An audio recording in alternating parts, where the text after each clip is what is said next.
Assalamualaikum warahmatullahi wabarakatuh. Di video kali ini kita akan membahas tentang relative clauses. Jadi apa sih yang disebut dengan relative clause? Relative clause itu adalah sebuah klausa yang digunakan untuk memberikan informasi tambahan tanpa membuat kalimat baru. Jadi lebih efektif daripada membuat kalimat yang sama berulang-ulang. Selain itu, relative clause ini biasanya memberikan modifikasi makna atau memberikan makna tambahan baru. Memberikan makna yang baru kepada suatu benda. Jadi misalnya seorang gadis apa?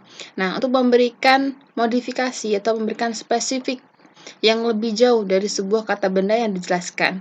Seorang gadis yang memakai topi merah.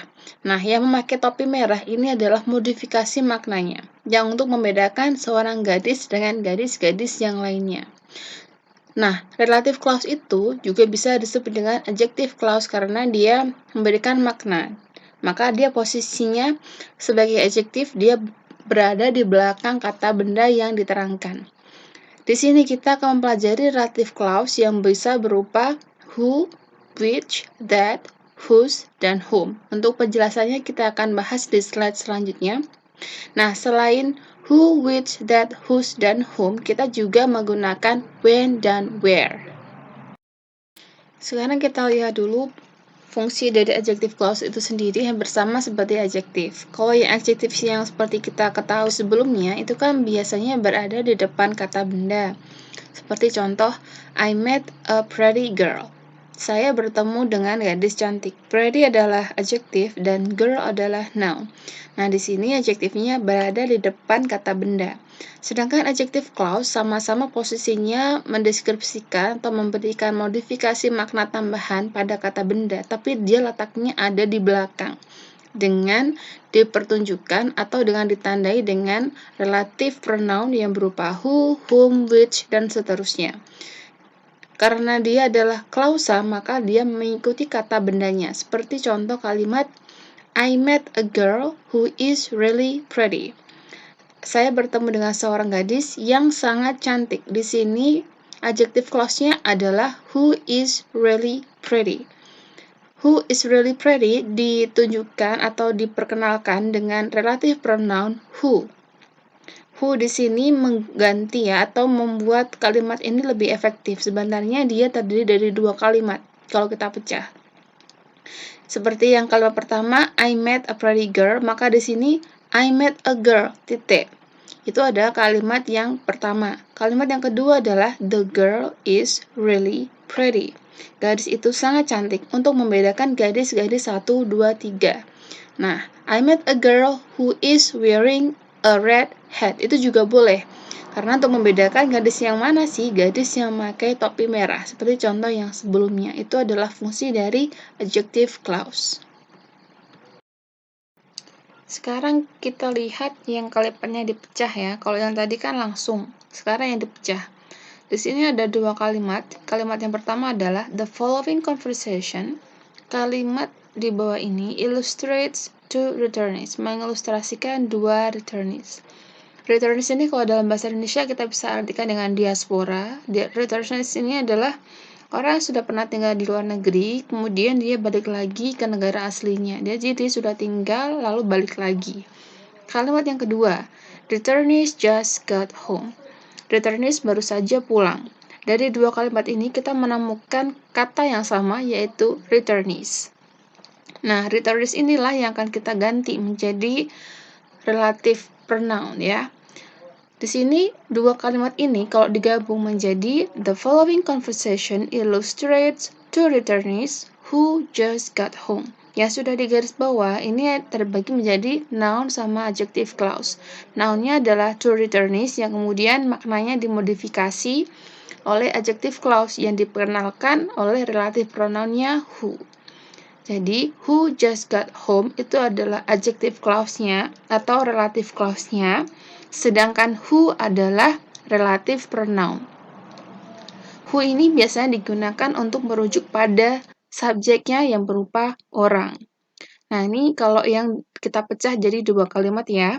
Nah, kalau yang bawahnya ini langsung tidak ada pecahannya. Tapi kalau kita bisa pecah-pecahan diri sendiri juga bisa. Kita misalnya, the city where I live is just a small city. Nah, di sini kita melihat relative pronoun-nya adalah yang where. Kata yang dijelaskan atau kata bendanya adalah the city, kota. Kota di mana saya tinggal adalah kota yang kecil. Noun-nya the city, relative clause-nya where I live. Where I live, relative pronoun-nya adalah where. Kalau kita pecah misalnya, I live in the city. Nah, lalu kalimat yang kedua, the city is just a small city. Jadi bisa kelihatan ya bedanya kalau kita gabung menggunakan relative pronoun yang kemudian menjadi relative clause, kalimatnya jadi lebih enak. The city where I live is just a small city. Jadi lebih efisien kalau dalam bahasa Indonesia. Kalau di selain where sama when, sebenarnya relative pronoun-nya bisa kita artikan dengan satu kata, yaitu yang. Kalau yang where sama when kita artikan beda. Kalau yang where itu artinya adalah dengan di mana. Kalau yang when adalah ketika atau kapan. Kita lanjutkan. I still remember. Saya masih ingat the time, waktu, when she came. Ketika dia pulang atau ketika dia kembali. Nah, di sini yang dijelaskan adalah the time. The time adalah kata bendanya. Kata bendanya kemudian dispesifikkan atau dimodifikasi maknanya supaya lebih jelas menggunakan relative clause yang diperkenalkan menggunakan relative pronoun when. When she came adalah relative clause, sedangkan when adalah relative pronoun. When she came, ketika dia pulang, menjelaskan atau memodifikasi makna kata benda the time. Sekarang kita lihat contoh-contohnya satu persatu. Yang pertama adalah who. Who ini biasanya digunakan untuk mengganti atau memodifikasi makna dari suatu objek yang berupa orang, dan di mana orang ini biasanya berposisi sebagai subjek atau orang yang melakukan tindakan. Contoh kalimatnya adalah the lady who teaches in political science department. Wanita yang mengajar di Departemen Sains Politik is my mentor, adalah mentor saya. Nah, di sini kita bisa melihat dua kalimat yang dikenalkan dengan who, yang digabung ya. Kalau kita lihat, coba kalian pikir, mana kalimatnya kalau kalian pecah ya. The lady who teaches in political science department. The lady adalah kata bendanya yang kemudian diterangkan. Mana sih lady yang mana sih? Lady yang mengajar. Yang mengajar di mana? Di Departemen Sains Politik. Who teaches in political science department ini adalah relative clause-nya. Relative pronoun-nya adalah yang who. Yang kedua, the man who is wearing a red hat, laki-laki yang memakai topi merah, broke our window, memecahkan jendela kita. Nah, di sini mana relative clause-nya? Relative clause-nya adalah who is wearing a red hat. Who is wearing a red hat ini memberikan modifikasi makna tambahan kata benda the man. Kalau kita pecah kalimatnya ya, the man is wearing a red hat. Kalimat yang kedua, the man broke our window. Jadi ada kata benda yang sama, yaitu the man. Nah, untuk membuat kalimat yang lebih efektif, kita rubah menjadi relative clause. Untuk relative clause yang selanjutnya menggunakan relative pronoun which. Which ini digunakan untuk kata ganti benda yang berupa hewan atau benda seperti biasa, misalnya buku, meja, dan sebagainya. Contoh yang pertama, the watch which Ken bought. Jam tangan yang Ken beli was expensive. Mahal. Nah, di sini ada dua kalimat juga. Misalnya, kita pecah ya. Kalimat yang pertama adalah the watch is expensive. Yang kedua, Kevin bought an expensive watch. Contohnya seperti itu. Jadi kita bisa ganti the watch-nya menggunakan which. Jadi nggak perlu sebenarnya membuat pecahan-pecahan seperti itu. Yang pasti, relative clause ini memberikan makna tambahan kepada kata bendanya. Untuk yang which ini, kata bendanya adalah the watch. kata bendanya adalah the watch yang diperkenalkan atau dimodifikasi maknanya menggunakan which. Relative pronoun-nya adalah which. Nah, di sini relative clause-nya adalah which Ken bought. Contoh yang kedua, the ring which Jamie wears, cincin yang Jamie pakai, is from her husband, dari suaminya. Nah, di sini relative clause-nya adalah which Jamie wears. Relative pronoun-nya which. Kenapa which? Karena the ring. The ring adalah kata benda, dan ini bukan manusia, tapi benda secara harfiah, benda biasa. Maka kita menggunakan which. Contoh yang selanjutnya adalah that dan whose. Nah, kalau yang pertama, yang that ini biasanya digunakan untuk menggantikan subjek yang berupa kata benda orang ataupun kata benda biasa. Yang kata benda orang adalah who, kata benda yang biasa, dan juga hewan adalah which. Tapi that ini paling sering dipakai untuk menggantikan which. Bedanya apa? Kalau that itu lebih informal, dan which itu lebih formal penggunaannya. Biasanya ya, dia diawali dengan that ya, seperti yang sudah kita bahas. That dan seterusnya itu adalah relative pronoun yang mengawali sebuah relative clause. Contoh kalimat yang pertama, the lion, singa that escaped last night, yang lepas atau melarikan diri semalam, was captured, ditangkap. Nah, di sini relative clause-nya adalah yang that escaped last night. Nah, di relative clause ini kita menggunakan relative pronoun that. Yang kedua, the bag that she bought was small. Tas yang dia beli kecil. Nah, di sini kita juga lihat lagi bahwa relative clause-nya diawali dengan that. Relative clause-nya adalah yang that she bought, yang dia beli. Nah, dari awal ya kita sudah melihat bahwa makna dari relative pronoun-nya ini adalah yang, karena dia memberikan makna tambahan kepada kata bendanya, yaitu di sini the bag, yang atasnya the lion.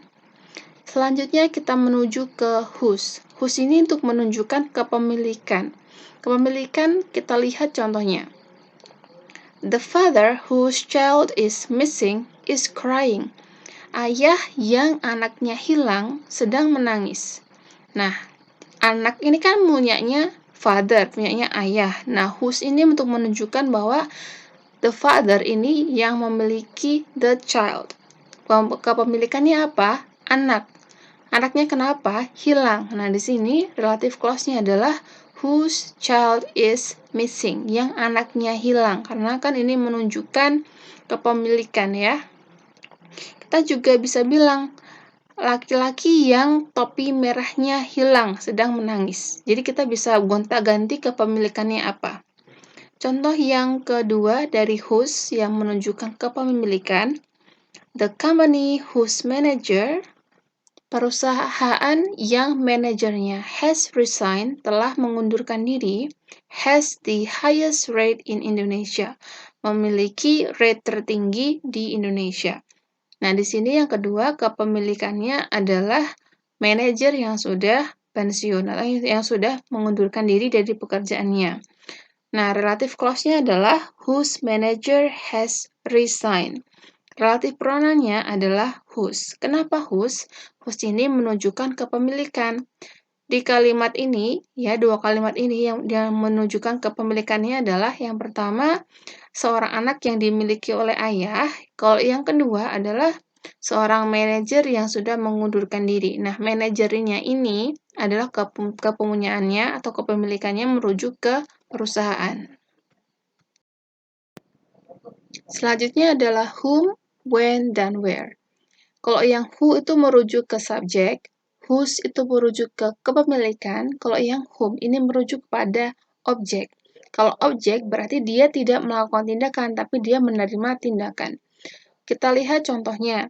Sally, whom he knew, Sally yang dia tahu atau Sally yang dia kenal. Nah, di sini Sally nggak melakukan tindakan karena yang melakukan tindakan mengetahui siapa? He. Nah, di sini whom ini menerangkan siapa? Sally. Whom he knew ini adalah relative clause. Relative clause yang diawali oleh relative pronoun yang whom. Sally yang dia kenal arrived yesterday, hadir atau datang kemarin. Contoh yang kedua, Ben, whom we met just now, Ben yang kita temui baru saja, is a dentist, adalah seorang dokter gigi. Nah, di sini relative clause-nya adalah whom we met just now, yang baru saja kita temui. Jadi, bisa jadi Ben ada banyak. Jadi, relative clause ini memberikan makna yang baru. Ben yang mana sih? Ben yang seorang dokter gigi. Nah, sekarang kita lihat ke when dan where. Oh ya, tadi jangan lupa ya, kalau yang whom itu adalah merujuk ke objek, jadi dia tidak melakukan tindakan seperti yang Sally. Dia bukannya kenal he, tapi he yang kenal dengan Sally. Jadi yang melakukan tindakan pengenalan adalah yang he. Kalau yang Ben, Ben ini yang melakukan tindakan, yang menemui Ben ya, yang melakukan aksinya adalah we, kita. Jadi bukan Ben yang melakukan tindakan, tapi kita yang melakukan tindakan, maka kita pakai whom untuk memperkenalkan si Ben. Yang selanjutnya adalah when dan where, ketika dan di mana. Yang contoh yang pertama, I will never forget the day. Saya tidak akan pernah melupakan hari. Hari yang apa? Nah, the day ini adalah noun-nya. Maka kita langsung antisipasi belakangnya adalah relative clause. Nah, relative clause-nya adalah when I graduated, ketika saya lulus. When ini adalah relative pronoun-nya yang menerangkan apa? The day. When I graduated ini adalah relative clause. Jadi, ini memberikan modifikasi makna tambahan kepada the day. Yang selanjutnya, the house where he stays, rumah di mana dia tinggal, is old, tua. Where he stays adalah relative clause yang diperkenalkan oleh relative pronoun where. Nah, where ini menerangkannya apa? The house, karena the house ini kan bisa banyak banget rumah yang mana. Nah, supaya lebih spesifik, maka dimodifikasi menggunakan relative clause. Nah, karena rumah di mana kita tinggal, berarti kita pakai yang where. Where ini adalah relative pronoun-nya. Jadi seperti itu ya bedanya. Kalau yang whom, who, which, dan sebagainya, semuanya maknanya bisa kita artikan yang. Sedangkan yang when dan where tidak bisa diartikan dengan yang. Jadi beda sendiri. Setelah ini kita coba lihat review apakah kalian sudah paham atau belum ya. Di sini kita ada 6 soal yang bisa kalian isi. Kalian isi menggunakan relative pronoun yang paling pas sesuai dengan soalnya ya. Sekarang coba kita lihat satu persatu soalnya. Soal yang pertama, the university I completed my master degree was Lathrop University. Universitas saya menyelesaikan S2 adalah Universitas Lathrop. Nah, di sini kalian isi pakai yang mana? Pakai yang who kah, ataukah yang which, ataukah yang that, seperti itu ya. Langsung yang kedua, this concept, konsep ini I believe, saya percaya, is based on empirical study, berdasarkan studi empiris. Will get an acceptance from educators, akan mendapatkan persetujuan dari para pendidik. Nomor 3, the professor, Ricky met last week, Ricky temui minggu kemarin, died in a car accident, meninggal dalam kecelakaan mobil. Nomor 4, Ronnie Esteller, work is never appreciated. Pekerjaannya tidak pernah diapresiasi. Is the inventor of electric cars in Indonesia, adalah seorang inventor mobil elektrik di Indonesia. Nomor 5, I don't remember the moment, saya tidak ingat momen, I first met you, saya bertemu dengan kamu. Nomor 6, I admire a person, saya mengagumi seseorang, would put people interest, yang menempatkan kepentingan orang lain above his own interest, di atas kepentingannya sendiri. Nah, jadi dari 6 soal ini, coba kalian isi menggunakan relative clause yang paling pas sesuai dengan soalnya. Setelah itu, kalian pause videonya. Kemudian, kalau sudah selesai, bisa lanjut ke hasil pembahasan di slide selanjutnya. Sekarang, coba kita lihat hasilnya. Yang nomor 1 kita menggunakan relative pronoun where. Kenapa where? Karena di sini kita menjelaskan dari kata benda the university, kampus. Kampus titik I completed my master degree. Kampus di mana saya menyelesaikan S2 saya. Nah, kalau kita isi pakai that bisa nggak? Coba kita artiin kalau pakai that. The university, universitas yang saya menyelesaikan, nggak bisa. Kalau kita coba pakai which, the university atau kampus yang, itu juga nggak bisa. Tadi kan kita juga sudah belajar bahwa relative pronoun selain where dan when itu biasanya dalam bahasa Indonesia diartikan dengan yang. Sedangkan yang where sama when itu artinya adalah di mana dan juga ketika. Jadi kalian harus hati-hati menggunakan relative pronoun ini. Jadi nomor 1 jawabannya adalah where ya, karena ini menunjukkan tempat, di mana tempat dia lulus S2, yaitu di Universitas Lathrop. Yang kedua, jawabannya adalah kita bisa pakai relative pronoun which ataupun that. Terserah kalian mau pakai yang mana, karena sama. Cuma jangan sampai diisi menggunakan who, whom, dan seterusnya. Coba kita lihat, this concept which I believe, konsep yang saya percaya. Nah, di sini apa yang dijelaskan kata bendanya? This concept. Nah, karena this concept ini adalah kata benda, maka kita cuma ada 2 opsi, yaitu which dan juga that. Karena di sini this concept tidak menunjukkan dia adalah subjek ataupun menunjukkan bahwa dia objek ataupun dia menunjukkan kepemilikan, karena dia adalah sebuah kata benda yang diterangkan. Yang nomor 3, the professor whom Ricky met, profesor yang Ricky temui. Nah, di sini kenapa kita pakai whom? Karena yang melakukan tindakan adalah Ricky. Nah, di sini profesor ini adalah yang ditemui oleh Ricky, maka whom ini menunjukkan objek. Objeknya adalah yang diterangkan di sini adalah profesor. Nah, kalau who tuh juga nggak bisa. The professor who Ricky met itu nggak bisa. Karena who ini adalah lebih merujuk kepada subjek yang menerangkan atau yang melakukan tindakan aktivitas. Nah, sedangkan di sini yang melakukan aktivitas adalah Ricky. Ricky ini menjelaskan siapa sih yang dia temui, karena dia menemui seseorang, maka dia merujuk kepada objeknya, bukan pelakunya. Maka di sini kita menggunakan whom. Misalnya, contohnya lagi dalam bahasa Indonesia, dosen yang kamu temui kemarin. Nah, di sini kamu menerangkan dosennya. Berarti dosennya ini adalah orang yang kedua atau orang yang ketiga. Maka kamu harus pakai whom, bukan pakai yang who. Seperti itu ya. Sekarang kita masuk ke nomor 4. Di sini kita menggunakan relative pronoun whose. Kenapa whose? Karena di sini merujuk kepada suatu hal yang dimiliki oleh seseorang. Hal yang dimiliki di sini adalah hasil pekerjaan yang tidak pernah diapresiasi. Nah, kalau dalam bahasa Inggris kita menggunakan whose.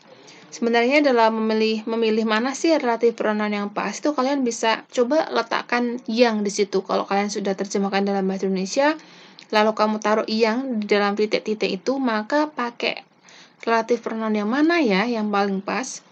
Setelah itu kalian coba merujuk ke relative pronoun yang sudah kita bahas sebelumnya.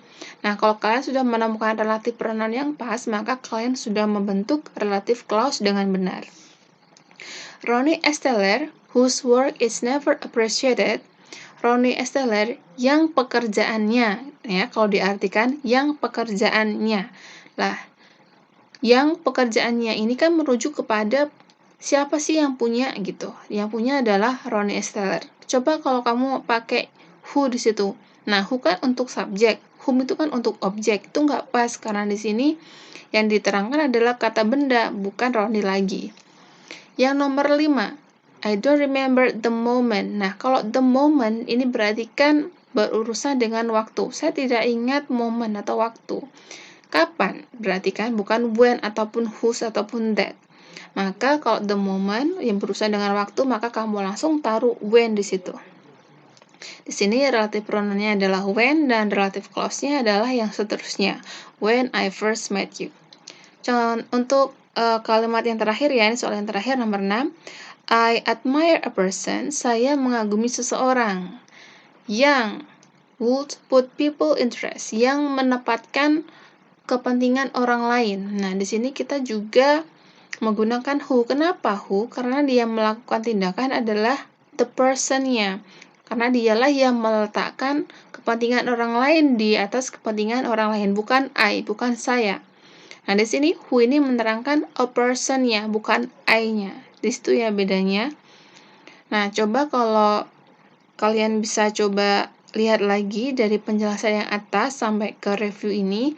Kalau misalnya masih ada pertanyaan, silakan ditanyakan ke Google Classroom.